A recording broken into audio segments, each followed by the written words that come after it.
Assalomu alaykum hurmatli vatandoshlar va odatdagi yangiliklarimizni boshlaymiz.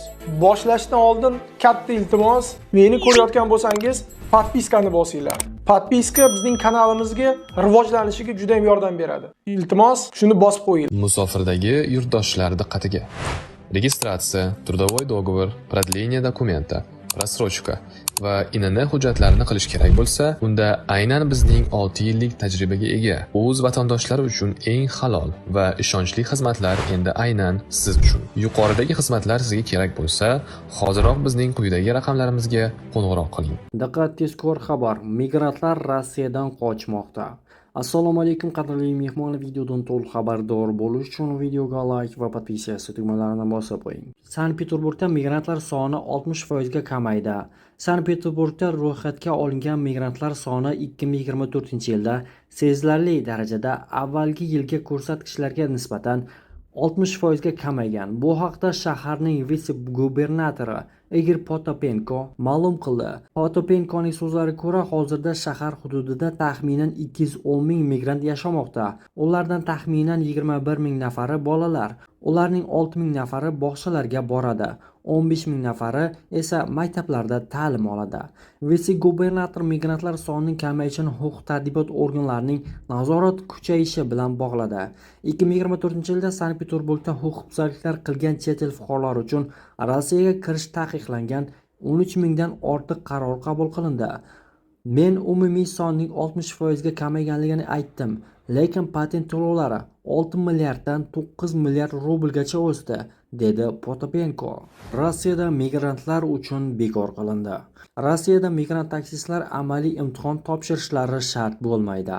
Davlat dumasi taksida ishlashni xohlovchi migrantlar uchun amaliy imtihon topshirishni nazarda tutgan qonun loyihasini birinchi o'qishdayoq qaytardi va qabul qilinmay rad etildi. Taklif loyihasida amaldagi qonunchilikka ko'ra yo'lovchi tashish sohasidagi ishlamoqchi bo'lgan migrantlar uchun faqat nazariy imtihon topshirish majburiyati borligi, mashina haydash malakasi tekshiruvchi amaliy imtihon esa yo'qligi ta'kidlangan edi. Taklifga ko'ra Rossiyada B kategoriyasi bo'yicha haydovchilik guvohnomasini olib bo'lgan va taksida ishlayotgan muhojirlarni 2024-yil 1-iyunga qadar amaliy imtihon topshirishga majbur qilish ko'zda tutilgan edi.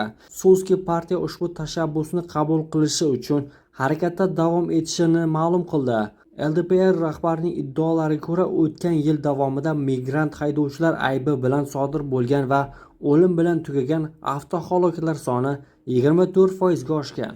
Patent bekor qilindimi? Putinning farmoni nima haqida? Assalomu alaykum qadrli mehmon, videodan to'liq xabardor bo'lish uchun videoga like va podpiska tugmalarini bosib qo'ying. Ovda Vladimir Putin muhojirlarga Rossiyada patentsiz ishlashga ruxsat bergan haqida xabarlar paydo bo'ldi. Biroq bu qaror faqat yangi hududlarga tegishli. 2025-yil 20-martda Putin 159 sonli farmonni imzoladi. Unga ko'ra Donetsk va Lugansk xalq respublikalari hamda Zaporojye va Xerson viloyatlarida chet elliklar patentsiz ishlashni davom ettirishi mumkin. Bu tartib 2023-yil apreldan amal qilgan va endi 2025-yil oxirigacha uzaytirildi. Bu hududlarda ishlash uchun muhojirlar barmoq izlarini topshirishlari, biometrik ma'lumotlarni taqdim etishi va tibbiy ko'rikdan o'tishi kerak bo'ladi. Kimlarga tegishli? Yangi hududlarda ishlaydigan chet elliklarga, jumladan ukrainaliklarga. Rossiyaning boshqa shahardagi muhojirlarga bu o'zgarishlar tegishli emas. Shuningdek, farmon ukrainaliklar uchun avval amalda bo'lgan imtiyozlarni bekor qiladi. Huquqiy maqomi tartibga solinmagan ukrainaliklar 2025-yil 10-sentyabrgacha Rossiya ichki ishlar vazirligiga murojaat qilib, migratsiya hujjatlarini rasmiylashtirishlari kerak. 2025-yil 20-martgacha yangi hududlarga kelganlar 2025-yil 10-iyungacha tibbiy ko'rikdan o'tishi shart. Xulosa qilib aytganda, Rossiyaning boshqa hududlarida patent tizimiga hech qanday o'zgartirish kiritilmadi. Bu farmon faqat Donbass va Rossiya tasarrufiga o'tgan Ukrainaning janubiy viloyatlariga tegishli. Davlat dumasi taksichi migrantlar uchun imtihon to'g'risidagi qonun loyihasini rad etdi. Davlat dumasi taksichi migrantlar uchun imtihon to'g'risidagi qonun loyihasini rad etdi. Liberal demokratik partiyasi taksichi migrantlarga nafaqat nazariy, balki amaliy imtihonni topshirish majburiyatini yuklash taklif qilganda, Rossiyaning B toifadagi haydovchilik guvohnomasini olgan va taksida ishlayotganlarga 2025-yil 1-iyungacha amaliy imtihon topshirish majburiyatini yuklash taklif qilingandi. Rossiyada migrantlarni nazorat qilish uchun sun'iy intellektdan foydalanishni taklif qilishmoqda. Videodan to'liq xabardor bo'lish uchun videoga like va podpiskatsiya tugmalaridan bosib qo'ying. Bu taklif bilan Yangi insonlar partiyasi yetakchisi Aleksey Nachayevdan chiqdi. Yana bir katta mavzu — Migrant ID. Rossiya fuqarolari boshdan oyoq raqamlashtirilgan paytda migrantlar qog'oz hujjatlar bilan bemalol yashab yurgani adolatdan emas. Biz sun'iy intellektni nazoratdan yangi vositachi qilishni taklif qilyapmiz. Arxangelsk viloyatida 5000 rublga patent sotib olib, Moskvaga kelmasliklari uchun, dedi u. Nechayevning tushuntirishicha, agar migrant hujjati bo'yicha Arxangelskda yashasa, u ishlasa, aslida esa u har kuni Moskvadagi kvartirasiga qaytsa, buni kameralar qayd etadi. Shunda migrantga nisbatan savol tug'ilishi mumkin. O'zbekistonning xalqaro aeroportlaridan biri qayta tiklanmoqda. Andijon aeroporti 20-martdan muntazam yo'lovchi qatnovlarini qabul qilishni boshlaydi. Birinchi reys Toshkent-Andijon-Toshkent yo'nalishi bo'yicha amalga oshiriladi.